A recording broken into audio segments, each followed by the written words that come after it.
Good morning, students. Class 12th, chapter number 6, Applications of Derivative, lecture number 11, Homework, and lecture number 12. So in lecture number 11, you were given exercise 6.5 questions. So I'm going to discuss some of the questions from homework part, and then we are going to move forward with our classwork questions. So I'm going to discuss question number 24, in which it is said that show that the right circular cone of least curved surface. So first of all, what is the curved surface of the cone? Let us write that it is pi r l. Right, r is the radius, l is the slant height here, and given volume. So I told you yesterday that whatever will be given, we will be making use of that to prove what we have to prove, right? So just we will be writing volume. Volume is 1 upon 3 pi r square h. Right, now has an altitude equal to under root 2 times the radius of the base. That means we have to prove h equals root 2 times r. So what we have to prove? Least curved surface area. That means we should get the second order derivative of the curved surface as greater than 0. That means we should get that as positive. Then only we will be proving it as minimum, which is least. Now what is given? Volume. We will make use of it to prove this thing, and also we have to get h equals under root 2 times of r. Clear? Now let us just make a cone. So here is a cone for you, in which you can see height h, r is the radius, and let us say this is l, the slant height. Okay, so now suppose if I apply, just to see, this is 90-degree angle. Okay, so applying Pythagoras theorem, what we can write is, so L square will be equal to R square plus H square. Putting this value in the formula of surface area, curved surface area, which I am representing with S, so we will get pi R multiplied with R square plus H square under root, because we have here L only. Also, just to see, this is in the form of r and h, both the variables. We have to get it either in r or in h. So let us find out from here value of one variable. So what will be h equal to? It will be 3v upon pi r square. Okay, let us name it as equation 1. We will put it here. I get s equals, or first thing, I told you yesterday also that whenever you get square root, it is better that you do the square both side, so that the differentiation becomes easier for us. Right, so let us just square it. So if we square, we get pi square r square into r square plus h square. Right, now just let us put this h value here. We get pi square r square into r square plus, instead of h we will write 3v whole square, which will be 9v square, upon pi r square whole square will be pi square r to the power 4. Clear? Now what we can do is we can multiply this r square inside. We get pi into r to the power 4 plus 9v square upon pi square, and then what we have is r square. So r square and r square will get cancelled. We just be left with r square. Clear? Also we can multiply pi inside, so that we get pi r to the power 4 plus 9v square upon pi r square. Let us now differentiate it with respect to r. Here v is a constant for us, because our surface area does not depend on this v. It is depending on r or l. Correct? And I have got the equation in terms of r. Let us differentiate it. Before differentiating, we will replace s square with z or a, anything. Let us, because it's area, let us represent it with a. Okay, so you need to mention, keep s square equals a. Right, so a is equal to pi r to the power 4 plus 9v square upon pi into r to the power minus 2. Solving it, now find out dA upon dAr. What we get is pi as it is, r to the power 4 will be 4r cube plus 9v square upon pi as it is. We'll differentiate r to the power minus 2. So what we will get? Minus 2 will come in front. R to the power minus 3. Right, this is what we are getting. Now we have to equate the first order derivative as 0. Before that, let us simplify it. 4 pi r cube plus 9v square, or we can multiply it and can write 9 multiplied with minus 2 will give us minus 18 v square upon pi upon r to the power 3, and we are equating it to 0. Now taking LCM here, we get pi r cube as the LCM. So what we will get here, it is 1. So multiplying it with pi r cube, we get 4 pi square r to the power 6 minus 18 v square equals 0. So what we get is here, let us just solve it. So we will get 4 pi square r to the power 6 minus 18 v square is equal to 0. So what we get as r equal to 4 pi square r to the power 6 equals 18 v square, and r to the power 6 will be 18 v square divided by 4 pi square. Correct? Now we can find out the value of r from here, which is 18 v square, or we can just simplify it first before finding r. I can write r to the power 6 is equal to, see, 2 2s are 4, 2 9s are 18. You get 9v square upon 2 pi square. This implies r is equal to 9v square upon 2 pi square whole to the power as 1 divided by 6. Now at this value of r, we should get a second order derivative as a positive or greater than 0. So what is the first order derivative that we calculated? This thing, which I am highlighting here in the box. So let us again differentiate it. D square a by dr square will be equal to 4 pi r cube is there. 4 pi as it is of r cube, it will be 3r square. So we'll get 12 pi r square minus 18 v square upon pi as it is. R to the power minus 3 will be, minus 3 will come in front, and we will have r to the power 4 in the denominator. So we have 12 pi r square minus minus plus, then 54 v square upon pi r to the power 4. Now you see all the things are positive here, and value of r is also positive. If you place this r here in this second order derivative of area, you're going to get it as greater than 0. That means at this value of r, the second order derivative of area is greater than 0. That means it is maximum. That means it is minimum. Now we will find out the relationship between h and r. What we had to prove is, we had to prove h equals under root of 2r, square root 2r. So let us just write r value. R is what that we are getting. R to the power 6 we were getting as 9v square upon 2 pi square. Clear? Now let us put it in the equation. We know volume is equal to 1 upon 3 pi r square h. So we will put this value here just to see what we get. R to the power 6 is equal to 9 upon 2 pi r 2 pi square as it is, and square of v will be 1 upon 9 pi square r to the power 4 h square. So just say 9 will get cancelled with 9, pi square will get with pi square cancelled. So we have r to the power 6, 2 multiplied with r to the power 6 divided by r to the power 4 is equal to h square. So cancelling it, we are left with 2 r to the power 2 equals h square. If we take square root on both the sides, what we get, h is equal to under root 2 times of the radius. So we had to prove this, and we had to prove the curved surface area is least, that means minimum. That also we have proved. So that's all to be done for the question. Clear? So I hope most of you were able to do it. Those who were not able to do it can take a help from here. Let us go to the next question now.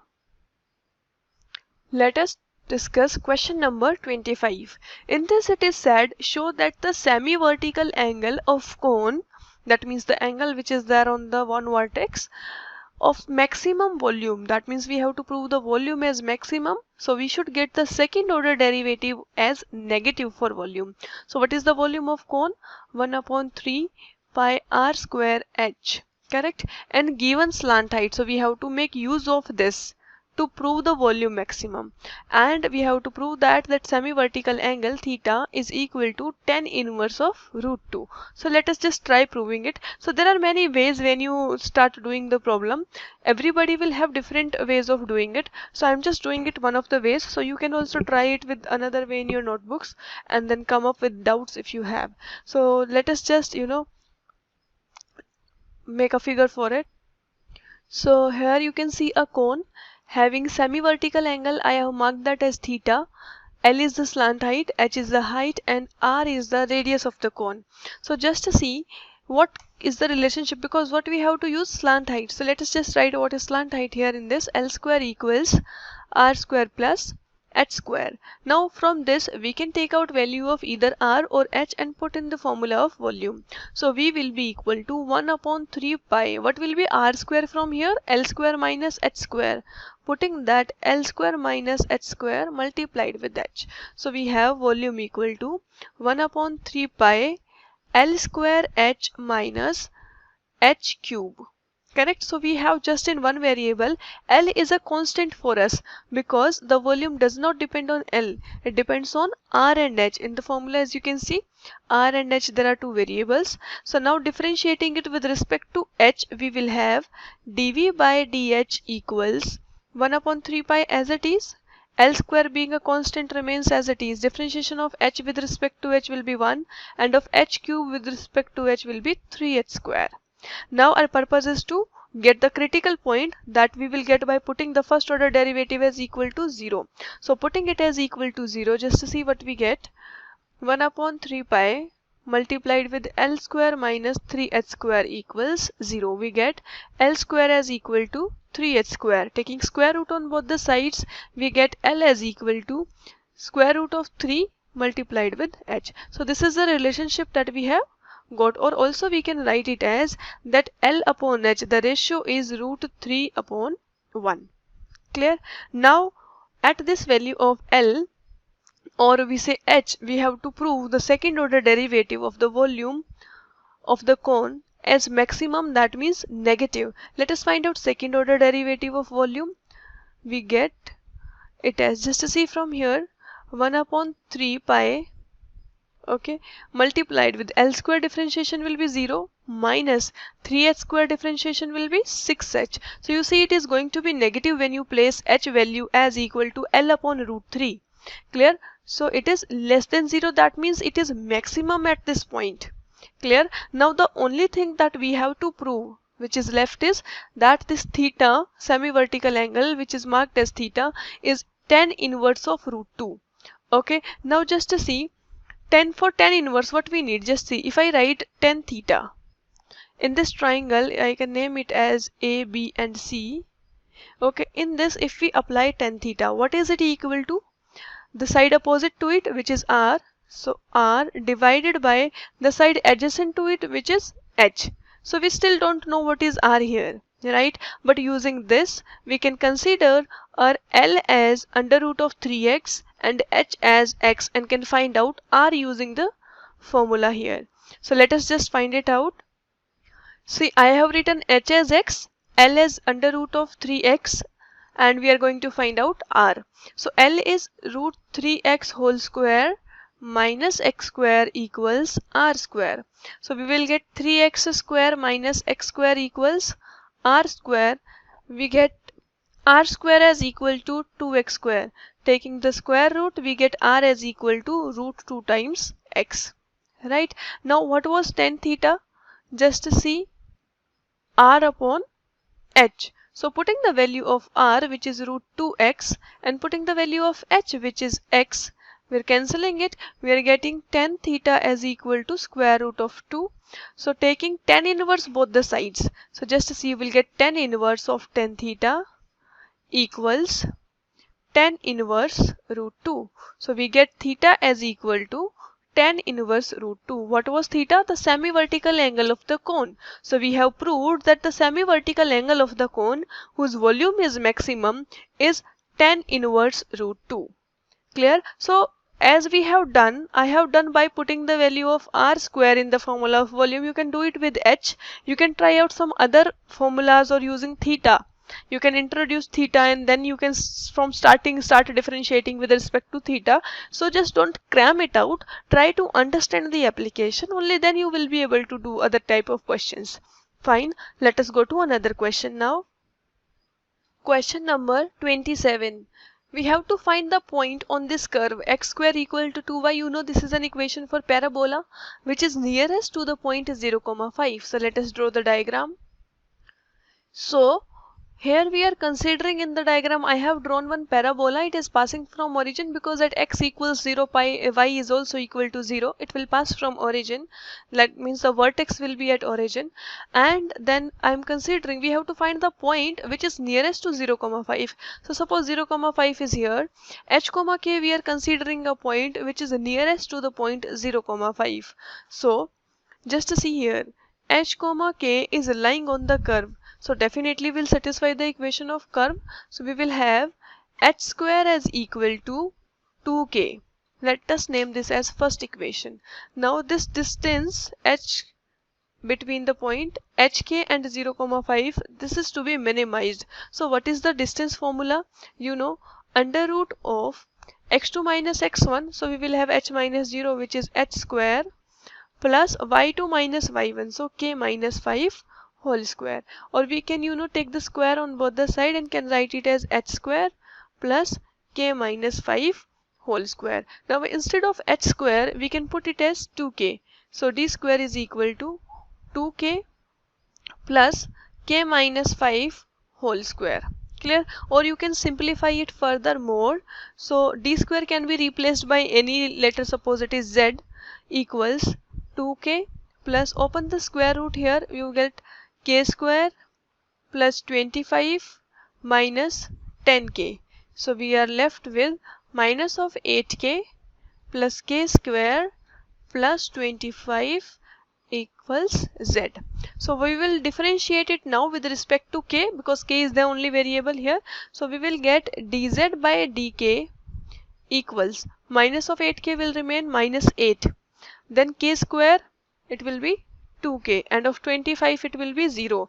We get minus of 8 plus 2k equals 0. From here we get the value of k as 4. Now at this value of k we have to prove the second order derivative for the distance as minimum, nearest, that means greater than 0. So we got the first order derivative dz by dk as equal to minus 8 plus 2k. If we differentiate it we get d square z by dk square as equal to 2, which is greater than 0. Hence at k equals 4, the distance is minimum. Clear? So let us find out h. How we will find? The first equation was h square equals 2k. So h square equals 2 multiplied with 4, k value we have placed here. So h square is equal to 8. We get h as equal to 2 root 2. So the point is 2 root 2 comma 4. Just see, this is your first options, hence A is the correct answer for question number 27. Also there is a different way to solve it. What you can do is you can try all the 4 options in the question and look for the minimum distance. Clear? But the exact way, if it comes for 6 marks, is to do like this only. Let us go to another question now. In question number 28, for all the real values of x, the minimum value we have to calculate for this function. Right? Now what will you be doing in this function is, first of all you are going to consider it as f of x, which is 1 minus x plus x square divided by 1 plus x square. So this is your u and this is your v. So using the quotient rule, you are first going to find out your f dash x and then you will put that equal to 0. Be careful when you use quotient rule and differentiate it. Okay, then you find some values of x, let it be c1, c2, any number up to cn, whichever values you get. At those values of x, you have to find out your f of c1, f of c2. Suppose you get 2 values, so you will be finding these two. or we can name them as x1 and x2. Clear? So at these 2 points, suppose you get 2 points, 2 critical or turning points, we call them as stationary point also. You find out your f of x1 and f of x2 and see which is the minimum value. You may get any one option out of these 4. Clear? So this is the question that you're going to do in your homework part. I have given the hint. Use it and find it out. Let us discuss one more last question for today.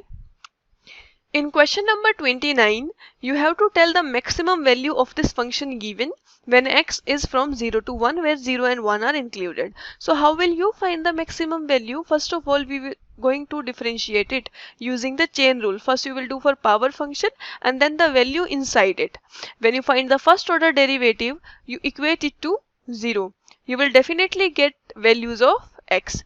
At those values of x, putting in the first function which is given to you, x into x minus 1 plus 1 to the power 1 divided by 3, put here in this function the values of x and see which is the maximum value that you get. Same question as we have discussed for 28. Clear? So I think you can complete your exercise now. So for homework, you're going to complete exercise 6.5 along with its examples. Clear? And do come up with doubts. So we're going to start with our miscellaneous exercise, the most important, by tomorrow. So for more videos like this, do subscribe the channel, add Quark, and keep liking and sharing the videos. That's all for today. Thank you.